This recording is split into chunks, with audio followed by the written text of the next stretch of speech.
बाहर कुछ नहीं रहे क्यों जो भी छा अपना उत्तराखंड में चल। जिसको सर्वाइव करना आ गया तो वो बिजनेस में ग्रो करेगा ही करेगा आगे। हमने अपने बड़ों को देखा है, जैसे कि अपनी फैमिली में ही या अपने से बड़ों को देखा है कि उन्होंने ना एक अपने लोगों को हमेशा बढ़ावा दिया है। हम एक यूएस बेस्ड कंपनी है और यूएस के अलावा हम कई और देशों में भी काम करते हैं, जैसे कि बात करें इजराइल में हमने खूब सारे प्रोजेक्ट किए हुए हैं। यहाँ पे सबसे अच्छी बात है सारे बंदे पहाड़ी हैं, तो अपना एम्बियंस जो है ऐसा नहीं लगता है कि तुम किसी बाहर काम कर रहे हो। मेरा जो अभी तक का सफ़र रहा है वो बेहद खूबसूरत रहा है। किसी कंपनी को सक्सेसफुल बनाने के लिए जो सबसे इम्पोर्टेंट रोल जो प्ले करते हैं वो एम्प्लॉयज़ होते हैं। जैसे हमारे प्राइम मिनिस्टर कहते हैं कि हमारे युवा को ना जॉब सीकर नहीं होना चाहिए, उसे जॉब देने वाला होना चाहिए। सही बात। तो पहाड़ में अब आपको लग रहा है कि अब लोगों को सोच बदल रही है, अब वो अपना काम करने को तरजीह दे रहे हैं, क्योंकि हम लोग जो उत्तराखंड के लोग हैं वो सर्विस सेक्टर में जाना पसंद करते हैं। 2 लोग थे स्टार्टिंग में, 2 लोग हायर किए, 2 से 4 हुए, 4 से 40, 40 से 80 और आज 80 लोगों की टीम है।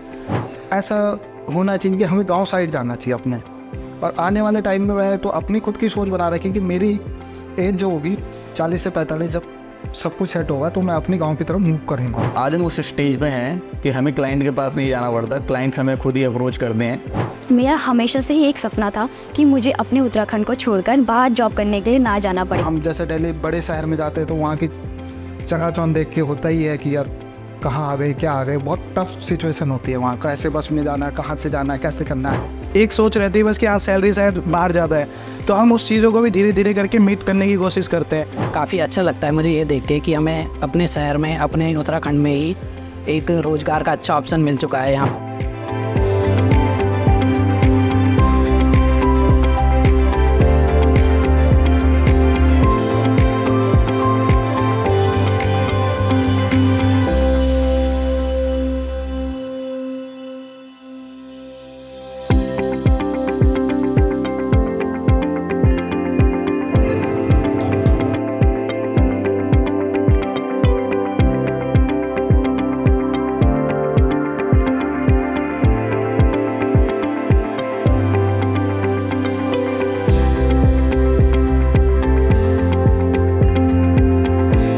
मेरा नाम ज्योति रावत है, मैं नैनाना ब्लॉक की हूँ।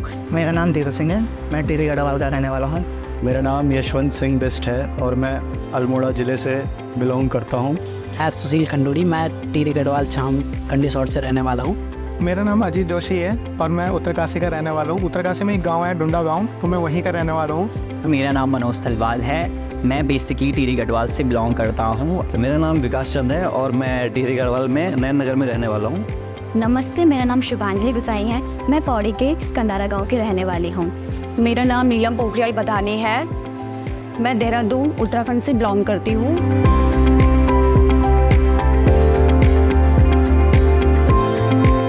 कंपनी स्टार्ट की थी 2017 में। मैं एक मैकेनिकल इंजीनियर हूँ और एक टेक्निकल एक्सपर्ट भी।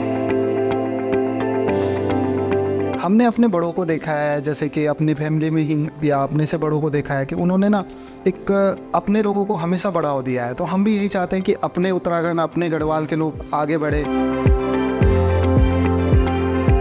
मैं नैनीताल ब्लॉक के भरतपुर गांव से हूँ। भट्टिया नाम से जाना जाता है बेसिकली, गौलीखाल के आसपास।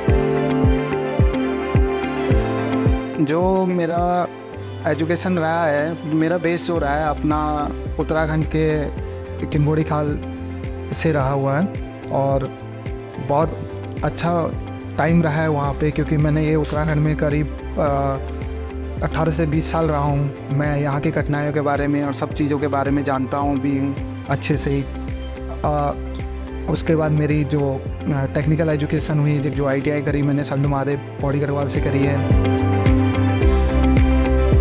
फैमिली बैकग्राउंड मेरा सेंट्रल गवर्नमेंट में है, फादर CRPF में। तो स्कूलिंग ऐसी रही है कि लाइक स्टेट, अलग अलग स्टेटों में अलग अलग जगह उनकी पोस्टिंग होती गई, अलग अलग जगह शिफ्ट होते गए। तो बहुत सारी स्कूल्स का एक्सपोजर मिला अलग अलग जगह जाके। उसके बाद फिर मैंने कॉलेज किया।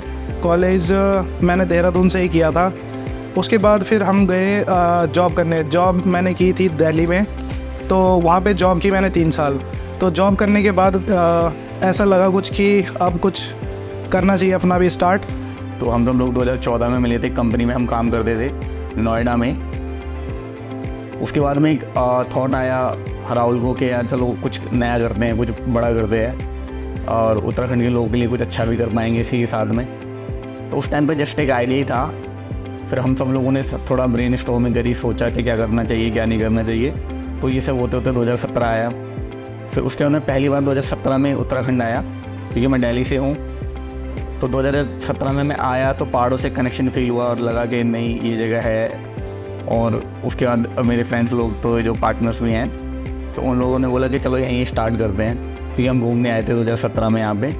फिर उसके बाद में चीज़ इस तरीके से हुई कि हमने यहाँ पे स्टार्ट किया। जैसे कि हम जनरली क्या होता है कि गांव से बाहर ही जाते हैं, तो मैं भी दिल्ली गया था जॉब के लिए। काफ़ी समय मैंने दिल्ली में जॉब करी है, तो वहाँ भी मुझे अपॉर्चुनिटी जो मिली है कि अपनी जानकारी में ही लोगों से मिली है, जो मेरे मतलब जहाँ से मैंने काम की शुरुआत करी थी अपनी। तो कोई आर्किटेक्ट थे हमारे और वो उत्तराखंड से थे, और उनके साथ मैंने काम सीखा था, बहुत अच्छे थे। और हमें आखिर में मतलब अपॉर्चुनिटी जो मिलती है तो अपनी जानकारी से ही मिलती है। तो वहाँ से कुछ ना कुछ हम उनसे भी प्रेरित हुए कि जो हमारे उत्तराखंड से होने के बाद उन्होंने हमें काम सिखाया, काम कर रहे हैं, अपने अंदर लोगों को रोज़गार दे रहे हैं। वहाँ से हम काफ़ी प्रेरित हुआ था मैं। तो मैंने भी ये सोचा था कि कहीं ना कहीं हम अपने उत्तराखंड में कुछ किया जाए, और आज हम कर भी रहे हैं इन चीज़ों को लेके। जब स्टार्ट किया तो उसके बाद सोच आई कि किसके साथ शुरू किया जाए, कुछ एक्सपीरियंस लोगों के साथ या कुछ नए लोगों के साथ। तो मन में एक थॉट था कि क्यों ना एक एम्प्लॉयमेंट सबसे बड़ा कंसर्न रहा है देहरादून में, तो सोचा कि एम्प्लॉयमेंट भी जनरेट होगा तो उत्तराखंड के सारे लोग, अपने भाई बहन जितने भी हैं, तो उनके साथ एक स्टार्ट किया जाए। क्योंकि देखा जाता है कि सारे के सारे लोग उत्तराखंड छोड़ के बाहर अलग अलग जगह अलग अलग स्टेट्स में मूव करते हैं। कुछ रीजंस होते हैं उसके, जैसे कि मेन रीज़न होता है कि उनको एक स्टार्ट नहीं मिल पाता कि क्या करना है। कई सारे लोग जो सेम बैकग्राउंड से हैं वो अलग अलग डाइवर्सिफाई हो जाते हैं, मतलब अलग अलग फील्ड्स में चले जाते हैं। मेन ऑब्जेक्टिव क्योंकि हमारा यही था कि हम लोगों को रोज़गार ऑफ़र कर पाएँ और कैसे भी करके हम सोसाइटी की हेल्प कर पाएँ।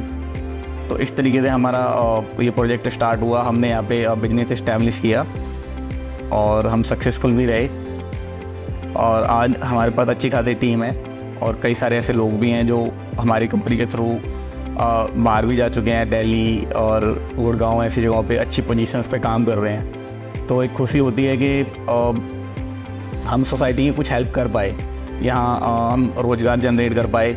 मैंने भी ये सोचा था कि कहीं ना कहीं हम अपने उत्तराखंड में कुछ किया जाए, और आज हम कर भी रहे हैं इन चीज़ों को लेके।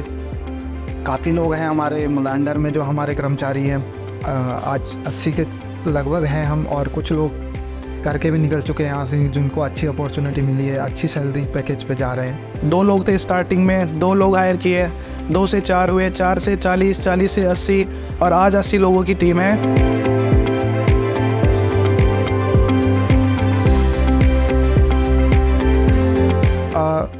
बहुत परेशानियाँ रहती हैं, जैसे कि हम उत्तराखंड में देखते ही हैं। पुराने टाइम की बात, मैं तब की बात बताऊं तो स्कूलिंग जाने के लिए काफ़ी पैदल का रास्ता होता था, और माँ बाप भी इतने मतलब जो हमारे पेरेंट्स हैं इतने जागरूक नहीं थे इन चीज़ों के बारे में कि अच्छी एजुकेशन देनी है, जबकि और सुविधाएं भी उतनी नहीं थी। आज के टाइम में क्या है, माँ बाप भी हमारे जागरूक हैं इन चीज़ों को लेके कि बच्चों को अच्छी एजुकेशन देनी है और आगे बच्चों ने क्या करना है इसके बारे में सोचते हैं। उत्तराखंड से आदमी तभी निकलता है क्योंकि सैलरी का एक रहता है उसको मेन इशू, वरना क्या है कि वो उत्तराखंड में उसको हर फैसिलिटीज़ अब मिल रही है, ट्रेनिंग से मिल रही है, वर्क कल्चर वही मिल रहा है, सब चीज़ें वही मिल रही है। तो वो एक सोच रहती है बस कि हाँ सैलरी शायद बाहर ज़्यादा है, तो हम उस चीज़ों को भी धीरे धीरे करके मीट करने की कोशिश करते हैं। दिल्ली में काफ़ी टफ भी रहा है इन सफ़र से, क्योंकि जब भी हमारा छोटा सा गाँव रहता है, हमारे यहाँ ज़्यादा इधर उधर जाना भी नहीं होता। हम जैसे दिल्ली बड़े शहर में जाते हैं तो वहाँ की चकाचौंध देख के होता ही है कि यार कहाँ आ गए, क्या आ गए। बहुत टफ सिचुएशन होती है वहाँ, कैसे बस में जाना है, कहाँ से जाना है, कैसे करना है, तो ये चीज़ें प्रॉब्लम फेस करनी होती है। पर कहीं ना कहीं मैं ये मानता हूँ कि हार्ड वर्किंग होना इंसान को बहुत ज़रूरी है। ऐसा नहीं है कि छोटे गाँव से हैं और जहाँ पे एजुकेशन भी बहुत अच्छी नहीं रही है, पर आज के टाइम बहुत अच्छी एजुकेशन भी है, और करने वाला होगा तो कहीं ना कहीं करेगा। हर कंपनी स्टार्ट होती है किसी सोच से, स्टार्टिंग होती है, उसके बाद वो स्ट्रगलिंग फेज में होती है, फिर वो स्टेबल होती है और फिर ग्रोथ आती है। तो अभी अपना स्ट्रगलिंग फेज से निकल के हम स्टेबिलिटी की ओर आ गए हैं, तो स्टेबल हो गए हैं, तो सैलरीज भी बाहर वाली हम बहुत अच्छे से मीट कर पा रहे हैं और धीरे धीरे उम्मीद कर रहे हैं जैसे कि आगे आगे ग्रोथ और ज़्यादा अच्छी होगी तो उसके बाद ग्रोथ फेज में जाएंगे, तो बाहर की सैलरियों से भी ज़्यादा सैलरीज हम दे पाएंगे। और हमारा वो सफ़र रहा है, मतलब ऊपर वाले की हमेशा मेहरबानी रही है। दोस्त हमारे जो पार्टनर है बहुत अच्छे मिले हैं मुझे, मतलब यहाँ तक सोच ऐसी बनी है कि अपना उत्तराखंड में रास्ता ऐसा बना कि अपने उत्तराखंड में आके हमने जॉब शुरू करी है, कोई भी बिजनेस करा। और आज हम खुशी इसलिए होती है कि कुछ नाम होता है। पेरेंट्स लोग हमारे, जैसे हमारे माता पिताजी आते हैं यहाँ पे ऑफिस में आके खुश होते हैं कि आज लोगों के सामने उनका सिर ऊंचा होता है कि यार हमारा लड़का, हमारा बच्चा ऐसे काम कर रहा है कि जो हमारे को सर उठाने लायक काम कर रहा है। अब आप सब लोग सोच रहे होंगे कि हम काम क्या करते हैं, तो हमारी कंपनी आयरन स्ट्रक्चर्स को डिज़ाइन और डिटेल करती है। जैसे कि आप लोगों ने देखा होगा आयरन के जो ब्रिजेज़ हैं या आयरन की कुछ बिल्डिंग्स होती हैं, दिल्ली मेट्रोज़ में आपने देखा होगा कि जो आयरन के स्ट्रक्चर्स होते हैं वो सब हम लोग डिज़ाइन एंड डिटेल करते हैं। This is our main job. और आने वाले टाइम में मैं तो अपनी खुद की सोच बना रखी कि मेरी एज जो होगी 40 से 45, जब सब कुछ सेट होगा तो मैं अपने गांव की तरफ मूव करूँगा उन चीज़ों को लेके। जहाँ से हमने एजुकेशन लिया, हमें पता है कि वहाँ पे कितना टफ होता है जॉब पाना। हम भी जाते थे किसी की रेफरेंस से, अगर घर से ही रेफरेंस लगा तब जाके हमें जॉब मिलती है, अदरवाइज जॉब भी नहीं होती क्योंकि कंपटीशन इतना है। तो यही है, परेशानियाँ रही हैं पर कर रहे हैं हम काम और अच्छा करेंगे। अब कंपनी को और अच्छा ले जाएंगे, अपने लोगों का साथ है। मैं तो अपनी मतलब जिन कठिनाइयों से मैं आगे बढ़ा हूँ, मैं सबकी परेशानियों को सोचता हूँ कि जो हमारे साथ सहकर्मी हैं तो उनके बारे में सोचता हूँ कि क्योंकि हम उनके लेवल से ऊपर बढ़ चुके हैं, वही कठिनाइयों का सामना करते करते हम ऊपर को आए हैं। तो सबको समझता हूँ कि ऐसे मतलब इनको कहाँ दिक्कत हो सकती है, इनको कहाँ दिक्कत हो रही है। हम एक यूएस बेस्ड कंपनी है और यूएस के अलावा हम कई और देशों में भी काम करते हैं। जैसे कि बात करें इजराइल में हमने खूब सारे प्रोजेक्ट किए हुए हैं, इजराइल के अलावा यूके में हमने कई सारे प्रोजेक्ट किए हैं, आयरलैंड में कई सारे प्रोजेक्ट किए हैं, ऑस्ट्रेलिया में हमने कई सारे प्रोजेक्ट किए हैं, अभी कुछ प्रोजेक्ट चल भी रहे हैं ऑस्ट्रेलिया के।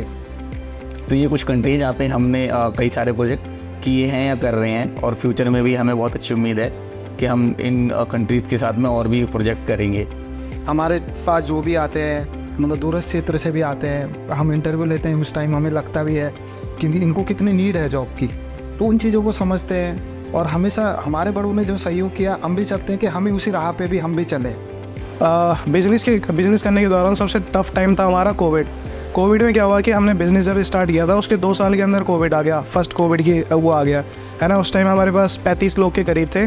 तो हुआ क्या कि सारा का सारा वर्कलोड हम पे आ गया क्योंकि लोग भी सारे नए थे, एक्सपीरियंस लोग ज़्यादा नहीं थे। तो 35 लोगों का काम अचानक से लॉकडाउन हुआ और वो 7 लोगों ने मिल के किया, तो बहुत क्रूशियल टाइम था। फिर आगे बढ़े थोड़ा थोड़ा करके, फिर अगले साल सेम हुई सिचुएशन, दोबारा से कोविड, दोबारा से लॉकडाउन, और वही टाइम दोबारा देखना पड़ा। और मतलब 2 चीज़ें हमने पार की, वो 2 बहुत बड़े हर्डल थे, उनको पार किया।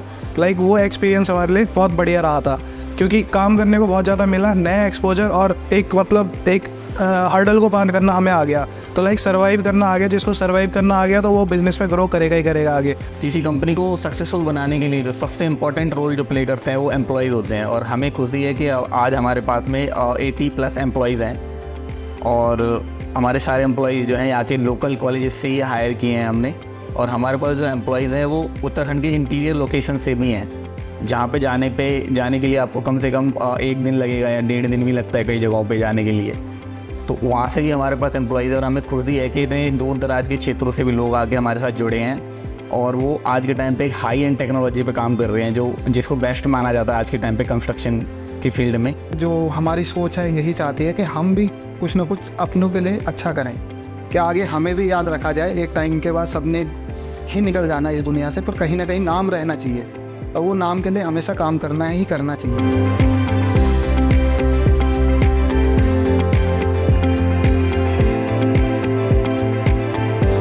नमस्कार।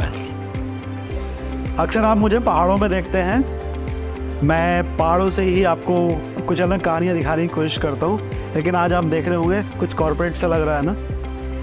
और ये कहानी मैं आपको इसलिए दिखा रहा हूँ कि ये एक ऐसी कहानी है जिसको उत्तराखंड के हर उस युवा को देखना चाहिए जो बड़े सपने देखता है। मैं इस समय देहरादून में हूँ और ये कहानी है 3 दोस्तों की, 3 ऐसे लड़कों की कहानी जिन्होंने 25, 23 और 29 साल की एज में ये सपना देख लिया कि हम एक बड़ी कंपनी बनाएंगे, बहुत सारे लोगों को रोज़गार देंगे और उत्तराखंड से ही अपनी कंपनी चलाएंगे। और आप यकीन मानिए ये लोग यहाँ रहकर अमेरिका के लिए बड़े बड़े इंफ्रास्ट्रक्चर डिज़ाइन कर रहे हैं, डिटेल इंफ्रास्ट्रक्चर। और सिर्फ अमेरिका ही नहीं, उसमें इज़राइल है, उसमें यूके है, उसमें बहुत सारे देश हैं, मिडिल ईस्ट है। यही बैठकर ये कहानी 3 दोस्तों की है, अमित, राहुल और सौरभ। नोएडा में जॉब करते थे, MNC कंपनी में। अब सोचिए कि अच्छी पढ़ाई लिखाई, अच्छी टेक्निकल एजुकेशन, उसके बाद कामयाबी के लिए पूरा आसमान है, लेकिन वो सोचते हैं कि हमें पहाड़ में जाना है, वहाँ रहकर कुछ करना है, कुछ ऐसा करना है जो नया होगा, जो सबसे अलग होगा। और फिर एक थॉट आता है कि एक बार पहले पहाड़ की तरफ चल लिया जाए, समझ लिया जाए क्या सोच रहे हैं, जो वो हो पाएगा। और फिर ये 3 दोस्त आते हैं देहरादून। आसपास का माहौल बड़ा अच्छा लगता है, उन्हें लगता है कि यहाँ से हम कुछ कर सकते हैं। उसके बाद शुरू होता है एक बड़ा ब्रेनस्टॉर्मिंग सेशन। क्या करेंगे, कैसे करेंगे, किसको लेंगे, किसको नहीं लेंगे, पैसा कहाँ से आएगा, कामयाब होंगे नहीं होंगे, बहुत कुछ। लेकिन कहते हैं ना कि जब आप सपने बड़े देखते हैं तो रास्ता अपने आप बन जाता है। तो कुछ ऐसा ही इनके साथ भी हुआ। इन्होंने सपने देखे, एक ऐसा सपना देखा जो बहुत कम लोग देखते हैं उस उम्र में, जिस उम्र में इन लोगों ने देखा, और उसको सही साबित करो। 2017 में बनी कंपनी स्टील हीरा, तो देहरादून में। और आप सोचिए कि ये कंपनी देहरादून में रहकर अमेरिका के लिए काम कर रही है, अमेरिका में रजिस्टर्ड कंपनी है। स्टील हीरा की कुछ और जानकारी आपको बताऊंगा। पहले कुछ लोगों को सुन लेते हैं, उनके अनुभव सुन लेते हैं जो यहाँ काम कर रहे हैं।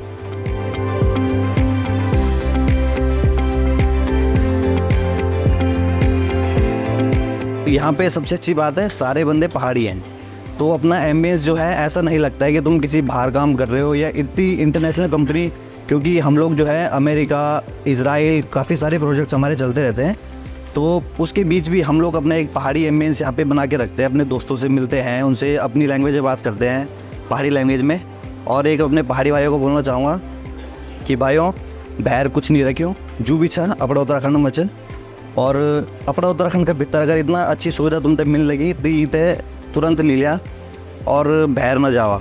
मैं चाह रही थी कि मुझे अपने ही शहर में कोई अच्छी अपॉर्चुनिटी मिली। फिर मुझे इस कंपनी के बारे में, स्टील हीरा स्ट्रक्चर के बारे में पता चला। मैंने अपना रिज्यूमे दिया, यहाँ अच्छी अपॉर्चुनिटी सर लोगों के द्वारा दी गई और आज मुझे मौका मिला है कि मैं स्टील हीरा की फैमिली के साथ जुड़ी हुई हूँ। काफ़ी अच्छा लगता है मुझे ये देख के कि हमें अपने शहर में, अपने उत्तराखंड में ही एक रोज़गार का अच्छा ऑप्शन मिल चुका है यहाँ पे, जैसे देहरादून में। इससे पहले जो हमारे पास अपॉर्चुनिटीज़ जो होती थी वो हमें दिल्ली जाना पड़ता था या बेंगलोर वगैरह जाना पड़ता था। यहाँ पे एक स्टील डिटेलिंग की अभी एक ही कंपनी है हमारी, स्टील हीरा स्ट्रक्चर, और ये यहाँ पे आई है तो हमें काफ़ी सारे अच्छी अपॉर्चुनिटी मिली है। बात करूँ मैं ऑफ़िस कल्चर की, तो यहाँ पे बहुत ही खूबसूरत और बहुत ही अच्छा कल्चर है हमारा ऑफ़िस का। और मैं सबसे पहले अपने सर लोगों का धन्यवाद करना चाहूँगी जिन्होंने हमें उत्तराखंड में जो है अपॉर्चुनिटी दी है। मेरा जो अभी तक का सफ़र रहा है वो बेहद खूबसूरत रहा है। अच्छी चीज़ ये होती है कि एक फ्रेंडली इन्वायरमेंट है, तो उसका क्या कारण होता है कि जो हमारे अंदर की जो भी चीज़ें हैं जो उसको निखार के लाते हैं लोग। क्योंकि आज की डेट में क्या होता है, किसी भी कंपनी में अगर हम इंटरव्यू देने जाते हैं तो जनरली हमसे एक्सपीरियंस मांगते हैं, लेकिन अगर जॉब ही नहीं हो गया, कोई फ्रेशर जाएगा तो उसके लिए कोई जॉब इसलिए नहीं क्योंकि एक्सपीरियंस है ना। तो लेकिन एक कंपनी की सबसे अच्छी चीज़ मुझे जो लगी कि फ्रेशर को ही हायर करती है और सबको चांस दिया जाता है। पहले मैंने छोटी मोटी जॉब्स भी की क्योंकि मुझे अपने फील्ड में कोई अच्छा सा अपॉर्चुनिटी नहीं मिल रही थी। इस वजह से मैं काफ़ी सारी जगह जॉब के लिए गया हूँ, काफ़ी इंटरव्यूज़ दिए, काफ़ी जगह जॉब भी की, पर वहाँ कुछ बात बन नहीं पाई। तो इस वजह से जो मेरी स्थिति है मतलब 4-5 सालों में मतलब वैसी की वैसी रही। बट 5 सालों के बाद मुझे यहाँ का पता चला, तो यहाँ पे मुझे अपने ही फील्ड में अच्छी अपॉर्चुनिटी मिली है। सेल्फ डिपेंडेंट बनना हर एक लड़की का सपना होता है, मैं भी उनमें से एक हूँ। मेरा हमेशा से ही एक सपना था कि मुझे अपने उत्तराखंड को छोड़कर बाहर जॉब करने के लिए ना जाना पड़े। मेरी ये विश पूरी हुई जब मुझे इस कंपनी में जॉब मिली और आज यहाँ पर मैं एज अ TL लीड कर रही हूँ।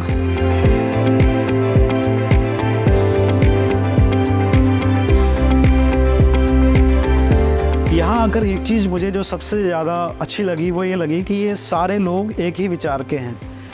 जितने ये यंग टीम है इनकी सबकी सोच ऐसी है, और अटैचमेंट जो होता है ना अपने पहाड़ों के साथ वो है। इनमें से सब ऐसे हैं जो कहते हैं कि हमें यहाँ से बाहर नहीं जाना है। एक अलग सा जो हम कहते हैं ना, बार बार ये सवाल आते हैं कि पलायन हो रहा है, टैलेंट हमारा बाहर जा रहा है, लेकिन जब यहाँ आते हैं तो लगता है इतने टैलेंटेड लोग जो दुनिया भर के लिए काम कर रहे हैं और वो यहीं रहकर काम करना चाहते हैं। ये बड़ा एक सुखद एहसास है। और अब बात करते हैं उनसे जिन्होंने इस कंपनी का सपना देखा, एक अच्छी टीम जोड़ी और इतने अच्छे उत्तराखंड के चाहने वालों से हमें मिलाया। वेलकम टू तीरंदाज लाइफ। मैं सबसे पहले ये जानना चाहता हूँ कि जिस सपने को लेकर आप यहाँ आए थे, ये शुरुआत की थी, उसमें कितनी कामयाबी मिली है? आप वैसे कोई बता सकता है, अभी बताइए। अभी तो देखा जाए तो हम ना एक फेज में ही चल रहे हैं। हम चाह रहे हैं कि हम और ज़्यादा ग्रो करें और ज़्यादा लोगों को हायर करें, ज़्यादा से ज़्यादा लोगों को रोज़गार ऑफर करवाएं, है ना। हमारी ग्रोथ होगी और लोगों की भी ग्रोथ होगी, तो इसी में हमें सेटिस्फेक्शन मिलती है। टीम बनाना बड़ा इम्पोर्टेंट होता है, और ख़ासकर तब जब पहाड़ के बच्चे होते हैं, वो दुनिया की चकाचौंध देखते हैं, तो उनको भी लगता है कि हमें भी ये सब हासिल करना है। उनको यहाँ रोके रखना, उनको ये भरोसा दिलाना कि यहाँ भी आपको वो कामयाबी मिलेगी जो आप चाहते हैं। कैसे बोले? ये बिल्कुल आसान तो बिल्कुल नहीं था, है ना। जब हमने शुरू किया तो 4 लोग थे, तो जब वहाँ से शुरुआत करके हम आगे बढ़ते गए, धीरे धीरे हमने ट्रेनिंग दी प्रॉपर।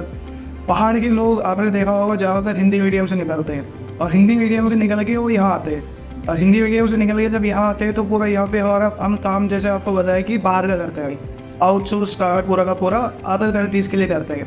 वहाँ बेसिकली इंग्लिश में सारी चीज़ें होती हैं, तो समझने में हमको बहुत सारी दिक्कतें आती हैं, हमें बहुत सारी दिक्कतें आती है उन्हें समझाने में। पर धीरे धीरे करके आगे बढ़ते समझा कि बहुत मेहनत करनी पड़ती है, करना पड़ता है, वो करना पड़ता है। उनके लिए एक प्लेटफॉर्म रेडी किया, और प्लेटफॉर्म रेडी किया तो धीरे धीरे करके वो लोग उस चीज़ को सीखे, इम्प्लीमेंट किया, और आज बहुत अच्छी जगह पे, अच्छी पोस्ट पे वो पहुँच गए।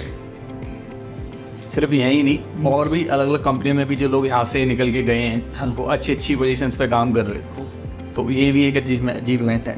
हम उनके ऊपर काफ़ी मेहनत करते हैं शुरुआत में, जैसे कि 2 से 3 महीने अपना डेडिकेशन के साथ उन पर पूरी मेहनत करते हैं, उनको ट्रेनिंग देते हैं, प्रॉपर समझाया जाता है कि आके मतलब जो सीट पे आके परफॉर्म करें।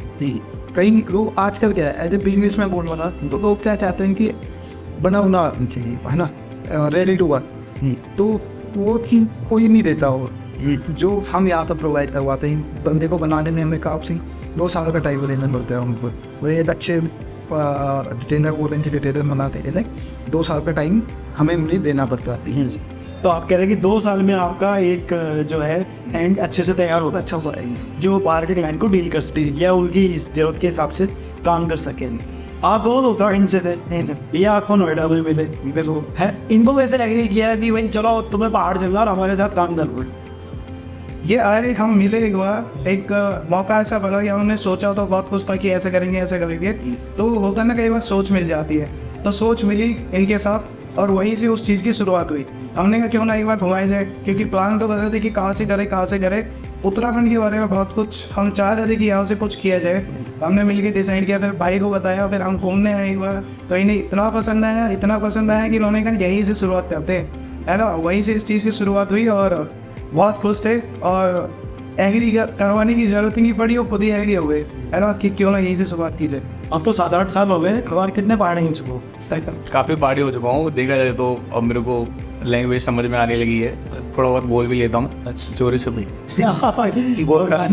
गाने तो सुनता हूँ, पहाड़ी गाने सुनता हूँ।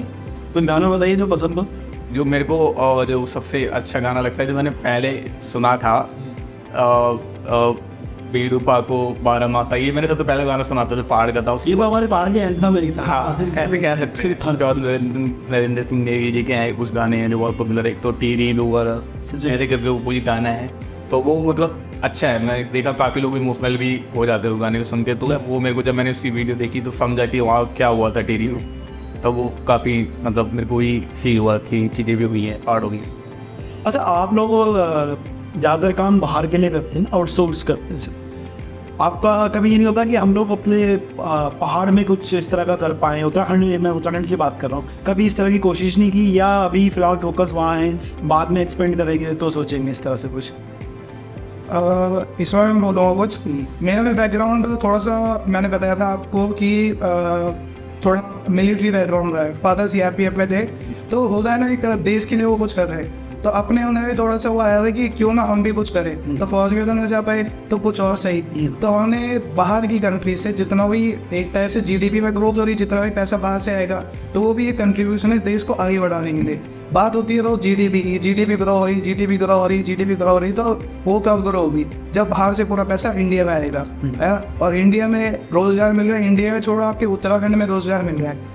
उत्तराखंड में रोजगार मतलब हम खुद ही, मैंने कॉलेज यहीं से किया था, काफ़ी ढूंढा, बहुत टाइम तक ढूंढा, 1 महीने 2 महीने 3 महीने लग गए, 5-6 महीने लग गए, काफ़ी टाइम हो गया। गवर्नमेंट जॉब बोलते हैं, पर जॉब मिलना इतना आसान नहीं है ना। उसके बाद जॉब लास्ट में जाके नोएडा ही की, तो हमने वहीं से सोचा है कि यहीं से करना चाहिए, यहीं से स्टार्ट किया, और धीरे धीरे करके हमारा प्लान अमित जी आपको बताएंगे कि हमने कुछ डिस्कस भी किया था। इनकी सोच थी कि हम कुछ उत्तराखंड में करेंगे फ्यूचर में, कुछ आगे जाके।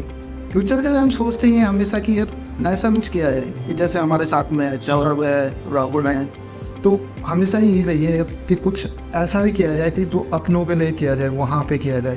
तो आज ही मुझे बोलते हैं, सब मुझे बोलते हैं कि यार आगे जाके ना आप ऐसा कुछ करना, या ऐसा नाम करेंगे कि जो ना हर जगह हमारा नाम लिखा करेंगे कि यार एक कंपनी जहाँ से आपने इंस्टीट्यूट किया, छोटे से जगह पे हो। मेरी शादी में वो विजिट कर चुके हैं मेरे गाँव में भी, राहुल जी तो पहले से आते जाते हैं, तो उन्होंने बोला कि मतलब ऐसे जगहों पे भी नाम लो रही है कि यार आप हो, या हमारी एक टीम वहाँ भी बैठे, हर इंस्टीट्यूट में आप पता करो कि कैसा होगा। तो फ्यूचर के लिए हम सोचते ही है, करना चाहिए, हम बहुत अच्छा करेंगे। मतलब यही बिजनेस नहीं, और अलग अलग टाइप के जहाँ पे लोकल लोगों को जोड़ा जाता है, ज़्यादा से ज़्यादा उस तरह की चीज़ें को हाँ।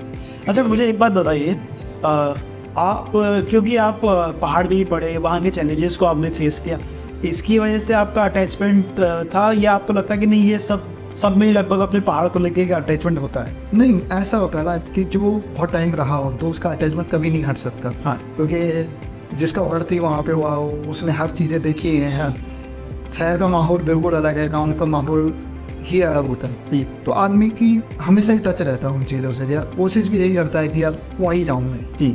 मतलब अभी भी उनको मतलब कैसे बता दो कि यार इतनी जगह बड़ी है हमारी, इतने में तो इतना बना लेंगे हम, ये भी आगे शायद हो भी जाए कि हम वहीं जाके करें कुछ। इंटरनेट की सुविधा अच्छी हो रही है, जैसे कि मैं देखा हूँ, मैं गाँव जाता हूँ तो वहाँ पे अच्छा इंटरनेट चल रहा है। तो हमारा काम क्या है, जैसे आउटसोर्सिंग का काम है, हम घर बैठ के भी वही काम करेंगे और शायद आगे ऑनलाइन टाइम में हम करेंगे। बिल्कुल, वर्क फ्रॉम होम भी अलाउ करें, बिल्कुल जो हुआ। अच्छा, मुझे एक छोटा सा आंसर जरूर चाहिए आपसे। मतलब क्या आपको, जैसे हमारे प्राइम मिनिस्टर कहते हैं कि हमारे युवा को ना जॉब सीकर नहीं होना चाहिए, उसे जॉब देने वाला होना चाहिए। सही बात। तो पहाड़ में अब आपको लग रहा है कि अब लोगों को सोच बदल रही है, अब वो अपना काम करने को तरजीह दे रहे हैं? क्योंकि हम लोग जो उत्तराखंड के लोग हैं वो सर्विस सेक्टर में जाना पसंद करते हैं, लेकिन अब धीरे धीरे लोगों में ये चीज़ आ रही है कि हमें अपना काम करना चाहिए। बिल्कुल। और मतलब ये सोच तो आई है, बिल्कुल आई है। कई लोग हमारे साथ, हम भी खुद बिजनेस कर रहे हैं आज की डेट में, 5 साल में करते हुए हो चुके हैं, है ना। तो कई लोग हमें भी मिलते हैं हमारी कम्युनिटी में कि जो बिजनेस ऑनर्स है ना। एज, अब हमारी एज पूछ हुए तो मैं 30 साल का हूँ, है ना।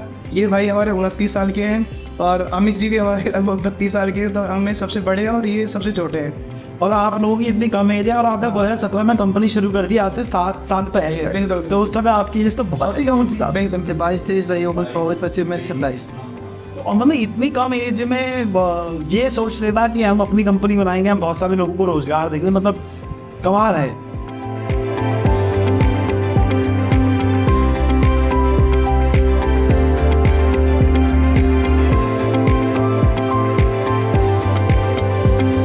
तो ये थी आम लोगों की खास कहानियाँ सीरीज़ में कुछ ऐसे युवाओं की कहानी जो बहुत ही हम्बल बैकग्राउंड से निकले और आज उन्होंने कुछ ऐसा कर दिया है जिसकी मिसाल दी जानी चाहिए।